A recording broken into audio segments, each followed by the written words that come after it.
কি ব্যাপার, দীপার আজকে আসতে তো লেট হচ্ছে কেন? দীপার কিছু হয়নি তো?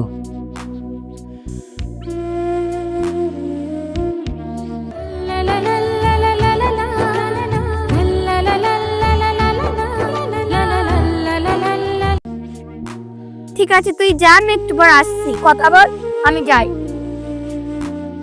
কি হলো দীপা, তোমার আসতে তো লেট হলো কেন? রোহান, তুমি তো সবই জানো আমার বাবা কিরকম মানুষ। আমার বাবার চোখের ইয়ে আসতে একটু দেরি হয়ে গেল। দীপা, তাহলে এভাবে আর কতদিন দেখা করবো বলো?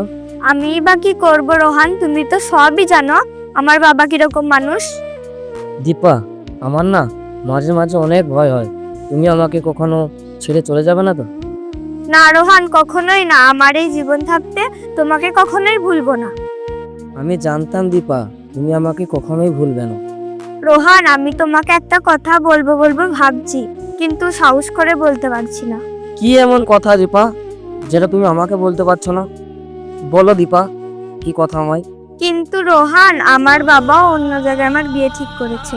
হ্যাঁ, এটা কি বলছো দীপা? তোমার বিয়ে ঠিক হয়ে গেছে আর তুমি আজকে আমাকে বলছো? তুমি তো সবই জানো আমার বাবা কিরকম লোক, আমার কিছু করার নেই। তাহলে দীপা, আমাদের এতদিনের ভালোবাসা তাহলে ব্যর্থ হয়ে যাবে? তাহলে রোহান, আমরা দুজন পালিয়ে যাই, তাহলে আমার বাবা এই সম্পর্কটা কখনোই মেনে নেবে না। তাহলে দীপা, কালকে তুমি সকালে রেডি হয়ে থেকো, আমি গিয়ে নিয়ে আসবো। ঠিক আছে রোহান, আমি এখন আসছি।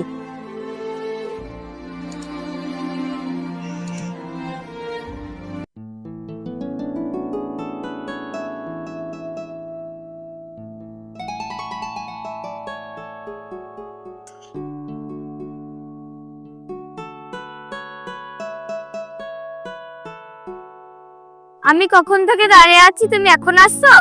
একটু আসতে দেরি হয়ে গেল, বাইকে উঠে বসো।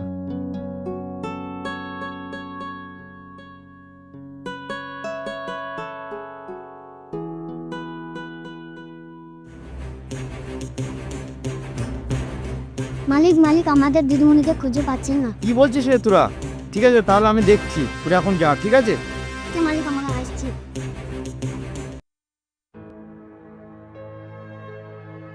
রাজীব, কোথায় রে তুই? এই তো দাদা আসছি। রাজীব খন, বিশাল বড় একটা সর্বনাশ হয়ে গেছে, এই কথাটা তোকেই বলছি। যে করে হোক তোকে উদ্ধার করতেই হবে। আমার মেয়ে চলে গেছে, যেখানে থেকে হোক তোকে খুঁজে বের করে আনতেই হবে। ঠিক আছে দাদা, তুমি কোনো চিন্তা করো না, আমি আজকের মধ্যেই তোমার মেয়েকে আমি খুঁজে এনে দিচ্ছি। ঠিক আছে দাদা, আমি আসছি।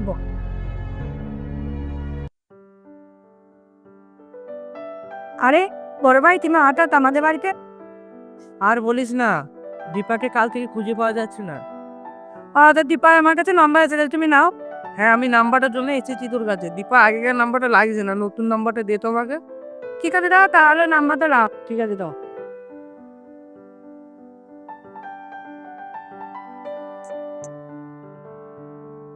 ঠিক আছে, নাও। ঠিক আছে, আমি আসছি। ঠিক আছে দাদা।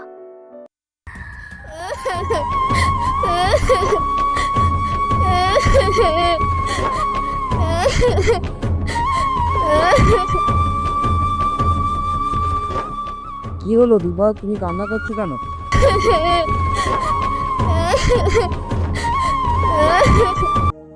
কি হয়েছে দীপা, আমাকে বলো, না হলে তো আমি কিছুই বুঝতে পারবো না। ও, বুঝতে পেরেছি, তোমার বাড়ির জন্য মন খারাপ করছে। আমি বাড়ির বাইরে একলা কখনো থাকিনি তো, তাই মনটা খুব খারাপ করছে। দীপা, আমিও আমার মাকে ছেড়ে কখনো একা থাকি, তাহলে আমি কি করে থাকি বলো? তোমার যদি এখানে ভালো না লাগে তাহলে তুমি আমাকে বলো, আমি তোমার বাবার কাছে রেখে আসছি। তুমি কি পাগল হয়ে গেছে নাকি? এখন যদি আমার বাবার কাছে ফিরে যায়, আমাদের দুজনকেই মেরে ফেলবে। আরে নতুন নাম্বার আবার কে ফোন করছে, দেখি তাকে ফোনটা করি। হ্যালো। হ্যালো দীপা, আমি তোমার আঙ্কেল বলছি। হ্যাঁ আঙ্কেল, বলো।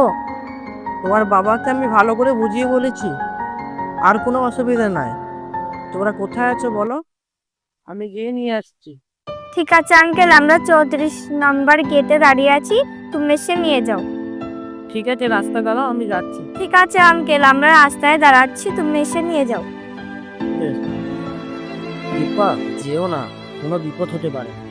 না না, আমার আঙ্কেল অনেক ভালো, কোনো অসুবিধা নেই। ঠিক আছে, তুমি যেটা ভালো বুঝো সেটাই করো।